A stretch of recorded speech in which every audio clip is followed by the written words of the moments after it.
At the Multi-Gen Mindset Institute, we study the structures beneath human behavior, the patterns behind success, and the laws that govern personal transformation. Welcome to the Institute. Like and share to change a life. As you move through your life, you will find that you are naturally gifted and anointed and talented at certain things that you are called to do, and certain things you are called to be. And in this life, you'll be led to things that are meant for you, things that are meaningful, things that move you and inspire you and breathe life into you when you do them. And at the same time, you'll be guided into things that drain you and things that aren't meant for you. And in all of these experiences, you're simply gaining clarity and contrast. Clarity about who you are, who you want to be, and what you want to do. And contrast about what you don't want and what's not called for you. And in all of your choosing and in all of your choices, you're continually guided and guided along the way. This talk is called Strengths into Strengths. The reason why it's called Strengths into Strengths is because you will be challenged on every level to become your fullest self.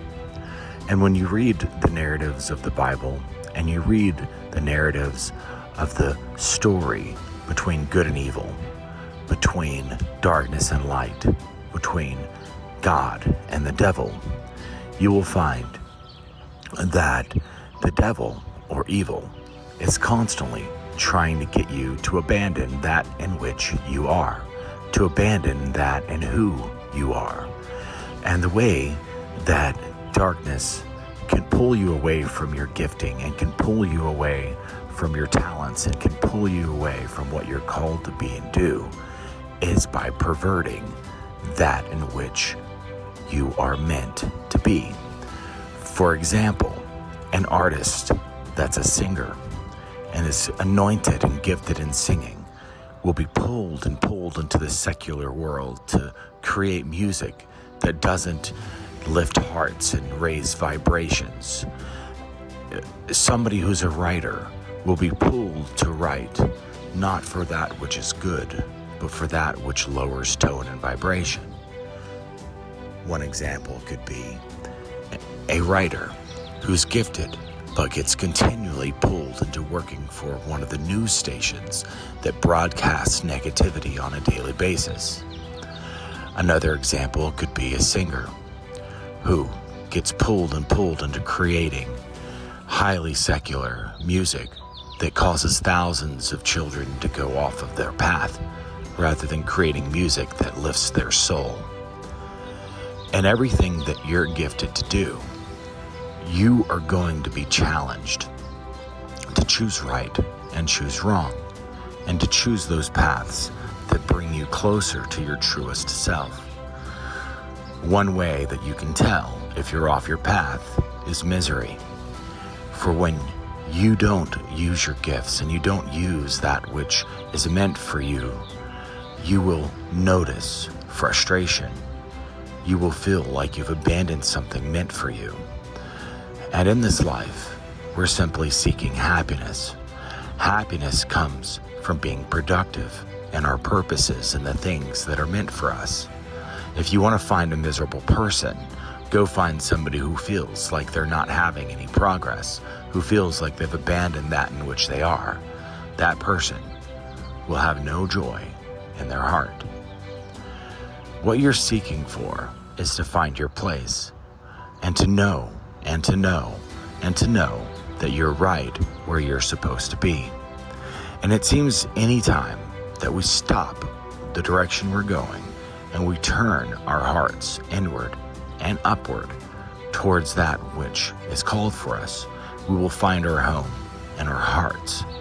We will find peace and joy, because that in which God put in you will destroy you if you don't use it. The thing about gifting is that it will never leave you. A gift from God is forever. And if God anointed you to be a preacher, to be a speaker, to be an author, to be an artist, to be a singer, to be a business owner, you are going to be invited over and over again by darkness to use those gifts for evil. And when you choose good and you choose to invest your gifts into that which is good, at the end of that journey, you'll find joy and you'll find happiness. So if you find yourself today wondering why you're unhappy, it could be because you're not following your heart. There's a scripture in Thoth's The Emerald Tablets where he discusses not abandoning your heart when you're searching for riches and wealth. For searching for riches and wealth is one of the most noble tasks a person can go after. But it informs you to be careful that if you abandon your heart in the process of seeking for wealth, in your old age, your heart will fail you and you will not have the strength to continue. And when we're seeking that in which pleases God and that in which pleases our heart, we have to discover who we are. Every author from Vomalites to Socrates to Shakespeare has said, know thyself. One of the most important discoverings that you'll make is who you are and that in which you are gifted naturally at doing and who you are gifted at being. And I tell you, there is never another soul that will live this earth that can do you better than you. Nobody can be who you are better than you. And that's why your place is secure in the human world and in history, because you are the only person that can truly be you. The acts and the processes of converting your strengths into strengths is to find out what you're good at and to determine where you're not living up to the holiest and the highest standard of that thing. For example, an extremely passionate person may be a wonderful lover, but that can manifest as sexual promiscuity. Somebody who has extreme power towards justice and rightness can get locked into patterns of anger and resentment, because the way that darkness pulls you off of your path is by perverting the strengths that are within you.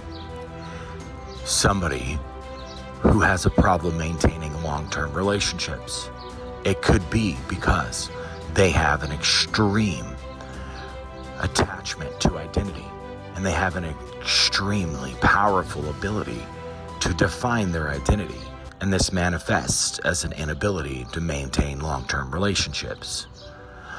In each part of you, there's a strength and there's a weakness. And it's your job, while you live this life, to discover your strengths and continually work to manifest the most positive forms of expression of that thing. Take stock and inventory of your defaults, because your defaults are actually your strengths. For God's power is made perfect in weakness. So make a list of your defaults. Things like sexual promiscuity, problems handling money, problems handling long-term relationships, problems with risk-taking. Somebody who has a constant need to take big risks is somebody who can get themselves into trouble over and over again. But what that means is that person has a high capacity for faith, if only they could channel that into the direction that their heart deepest calls. So I challenge you today to make a list of your defaults, make a list of your strengths, and make a list of your weaknesses, and begin today to develop those things into the highest version of yourself. Like and share to change a life. At the Multi-Gen Mindset Institute, we study the structures beneath human behavior, the patterns behind success, and the laws that govern personal transformation. Welcome to the Institute.